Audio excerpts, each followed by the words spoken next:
Hello, welcome back to RC Truth Media. Now, I have a great video lined up for you today. Now, the first thing I wanted to show you comes from the National Security Agency. They're the ones that look out for the security of the United States citizens. That's what they're supposed to do. However, most of us have heard of the NSA and how they have spied on American citizens by tapping into not only the phones but tapping in to TVs, televisions, such as I have their television right here. Let me see what it is. Such as Samsung. All you got to do is go type in NSA Samsung spying on Americans in Google, and there's going to be hundreds of articles you can check out. But this is not a video about that. In this video, I'm going to show you, this was the white paper that the NSA gave out in 1996, and I'm just going to read to you the most important part of the paper, which details how we're going to be going into a crypto system. Okay. Now it says the type of electronic payment system focused on in this paper is electronic cash. As the name implies, electronic cash is an attempt to construct an electronic payment system modeled after our paper cash system. Paper cash has such features as being portable, recognizable, hence readily acceptable, transferable, untraceable, anonymous, and has the ability to make change. The designers of electronic cash has focused on preserving the features of untraceability and anonymity. Thus, electronic cash is defined to be an electronic payment system that provides, in addition to the above security features, the properties of user anonymity and payment untraceability. In general, electronic cash schemes achieve these security goals via digital signatures. They can be considered the digital analog to a handwritten signature. Digital signatures are based on a public key cryptography. In such a crypto system, each user has a secret key and a public key. The secret key is used to create a digital signature, and the public key is needed to verify the digital signature. To tell us who has signed the information, also called the message, one must be certain who knows who owns a given public key. This is the problem of key management, and its solution requires some kind of authentication infrastructure. In addition, the system must have adequate network and physical security to safeguard the secrecy of secret keys. This is the crypto system, and if you would like to check out more, I'll leave a link below where you can go and do the research. Okay, so I have another interesting article here. This one's from medium.com, and it is titled Government-backed digital currencies will eventually replace Bitcoin. In a May 2018 interview, Tim Draper said that he thinks Bitcoin will replace fiat currencies because Bitcoin will be easier to use in the future. Can we totally replace fiat currency with digital currency as opposed to making a pit stop at technology like Apple Pay? Bigger questions still loom. Will governments also find digital currencies easier to use and replace fiat currency with crypto? And then there's even two bigger questions that still remain. What would an influx of government-backed digital currencies do for the crypto market? And what kind of effect would a switch to digital currency have on the overall financial system? Well, for the first question here, if the government decided to no longer use the United States dollar and to bring in a cryptocurrency in its place, like Ripple, for instance, because we do know that the banker's cryptocurrency coin is Ripple. So let's say they did that. What effect would this have on the rest of the cryptocurrencies? This would definitely have a negative effect, okay, because everybody would want to be going into that government-backed currency because that's what they would need to buy anything, right? And so not only would all the people do that, but all the banking systems and all of the all the big businesses and organizations would be putting their money into that system as well. So it would not have a good effect towards the other cryptos. There is currently $80 trillion worth of fiat currency in circulation. Draper believes cryptocurrency will surpass that market, with cryptos growing beyond 100 trillion. When that happens, Draper also predicts that fiat will go from 80 trillion to 30 trillion. People will demand a currency that is more flexible and secure. Bitcoin, or a P2P payment system like Bitcoin, makes the most sense given this consumer demand. Is virtual currency the obviously next step for governments to use instead of fiat currency?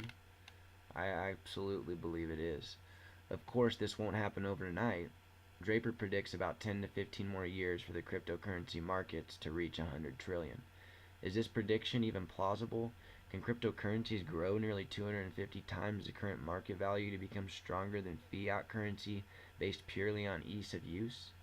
Something that may stop the cryptocurrencies from reaching that height is the government.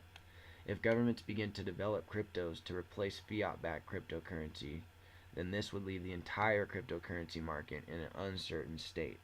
The scenario does leave a very futuristic, perhaps overly optimistic outlook for some investors. However, with 4 states passing legislation to allow residents to pay for taxes using virtual currency, a government-backed crypto fiat replacement may not be too far away. Beyond the United States, there's other world governments that are beginning to embrace this concept.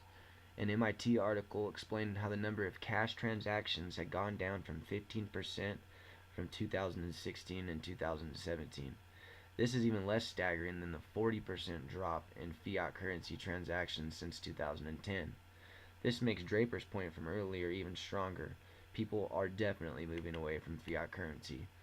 More to Draper's defense, the MIT article explained that central banks of countries like Sweden are considering the adoption of digital currency. Central banks in Singapore as well as Canada are also testing prototype distributed ledger technologies. As reported by Bloomberg, Brazil, India, China, and 5 former Soviet republics are looking to band together to create a super cryptocurrency that can be used by 40% of the world's population. Even countries that have been known to take an unwelcoming stance against Bitcoin, like China, have tested digital currency as a payment system through transaction with some of the national banks. These countries' economies are massive in scale, so it may take some time before governments replace fiat with digital currencies. Yet the wait may not be too much longer in some smaller, more developing economies. This systemic replacement may become more popular in places like Venezuela that have an unstable, overinflated national currency. Venezuela's President Nicolas Maduro backs each petro with 1 barrel of oil, which is the leading export for the South American country. The overinflation problem in Venezuela is so bad right now that people are no longer counting money, but rather weighing it on scales. The government of the country recognized the drastic need for change. Maybe other countries will follow similar trends. Even on a more localized level, city, county, and state governments in the USA had taken a stance on adopting digital currency. Looking at the Louisiana mayor, who announced he would explore how to use digital currency in local infrastructure, Mayor Rubadea made the announcement during his yearly address to the city of Lafayette. Mayors and other government officials in Lafayette area also speak to the potential of using digital currency for expenses such as public works. Those Louisiana government officials also believe that this size of fintech upgrade would allow citizens to gain access to funding they would have otherwise not had access to. Mayor Rubadea seeks to open a blockchain development lab in the near future. There's also similar developments with the mayor of Berkeley in California. He's working with the UC Berkeley to develop a localized payment program that would support local transactions in their community. More updates on that will be out later this summer. What does this mean for the future power of the United States dollar? If enough countries begin developing their own digital currency, it is almost like a way of bypassing the present system. Currently, almost 65% of central bank foreign exchange reserves are held in the United States dollar. Would a shift to digital currencies bypass this? There's no doubt that the digital currencies are shaking up our world. Although many speculate, no one actually knows what Bitcoin and digital currencies' impact on our world will be. There's also one more article here, and this one is actually talking about blockchain and what it is. Okay, I'm going to go ahead and try to get this over with fast. Blockchain explained. Blockchain is a database that is shared across a network of computers. Once a record has been added to the chain, it's very difficult to change. To ensure all the copies of the database are the same, the network makes constant checks. Blockchains have been used to underpin cyber currencies like Bitcoin, but many other possible uses are emerging. A database. There's a record right here. It can be information, a deal, for example, and that goes into the block, a bundle of records, and then that makes the chain. All the blocks are linked together. Here's how a deal gets included in a blockchain. So there's step one. A trade is recorded. For example, let's say Mr. Pink is selling 2 of his coins to Mr. Green for $100. The record lists the details, including a digital signature from each party. There's the record. Then there's step two. The record is checked by the network. The computers in the network, called nodes, check the details of the trade to make sure it is valid.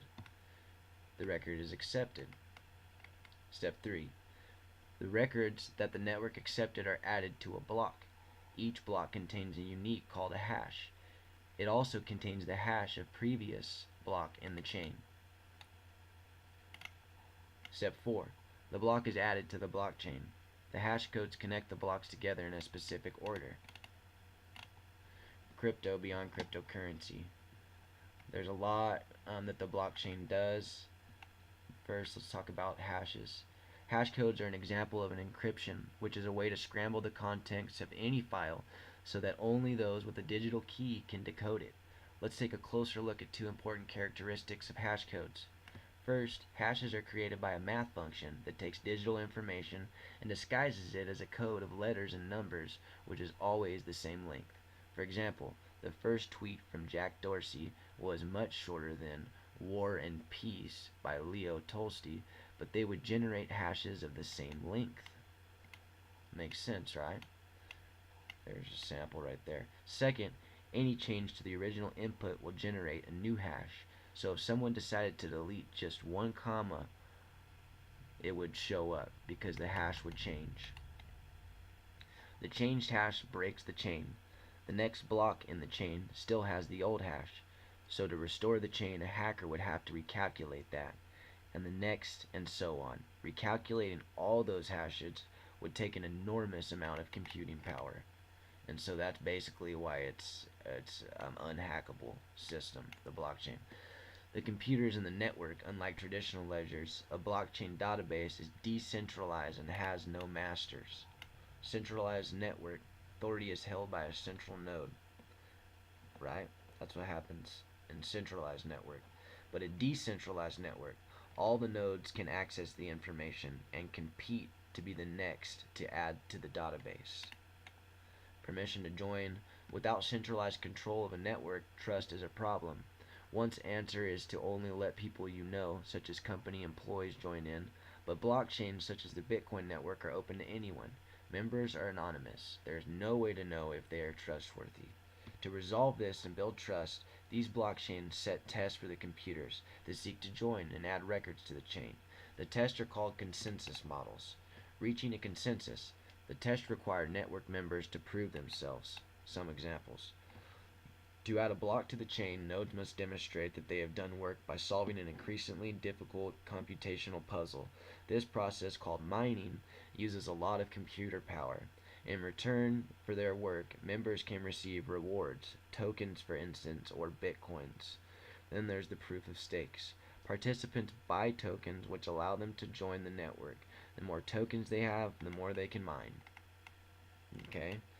Possible uses. There is a lot of hype about the blockchain, but some promising uses are under development. Cryptocurrency. Blockchains are the basis of Bitcoin and cryptocurrencies. Banking. Financial institutions have been investing in blockchains to simplify their record keeping for payments. Supply chain.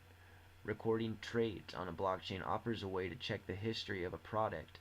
For example, jewelry companies hope they can ensure customers that diamonds are not from places where they would finance war. And there's healthcare. With blockchain, medical history could be secured easily and securely stored on controlled by patients. Then there's voting. Blockchain records could create tamper-proof election returns. Wouldn't that be a great thing for the world? Then there's also property records. Storing land records on a blockchain could cut down on costly title research and insurance. In politically unstable places, it could help prove ownership. So blockchain would definitely help the trust in our world, because right now there's a lot of untrust with politicians, with companies, with big tech companies, with big pharma. There's so much that the blockchain could do to bring some trust back to the citizens of the world. Okay, and could allow these big companies in turn to get trust gained by the citizens back. So I think blockchain is definitely something that is in the works for all sectors. And cryptocurrency is not going anywhere. You know, maybe Bitcoin isn't going to be the one that's used by the United States, but right now Bitcoin is connected to all the other main cryptocurrencies, like for instance Ethereum, Litecoin, um, Bitcoin, Ethereum, Litecoin. I'm trying to think right now. Anyways, so if Bitcoin moves, the other cryptocurrencies move as well. Now, right now, it's a great time to buy Bitcoin. You should also look into the other cryptos because these cryptos are attached to assets. A lot of them are. And then there's a lot that you can do with the cryptos as well. There's, for instance, like Litecoin, and Ethereum. Go and check out what they have to offer. Check out what these cryptocurrencies have to offer, because with the dollar fading away as a reserve currency, these cryptos are going to get more and more interesting to all the governments around the world. My favorite so far has been Bitcoin and Litecoin. I like Litecoin because it's not too expensive, and there's a lot that you can do with Litecoin as well. Thank you very much for coming and checking out the video today. Please like and subscribe. I'll go ahead and leave a link below if you'd like to donate. And I'll also leave some links below that you can go and check out these articles that I read for yourself. Thank you very much and have a great, great day.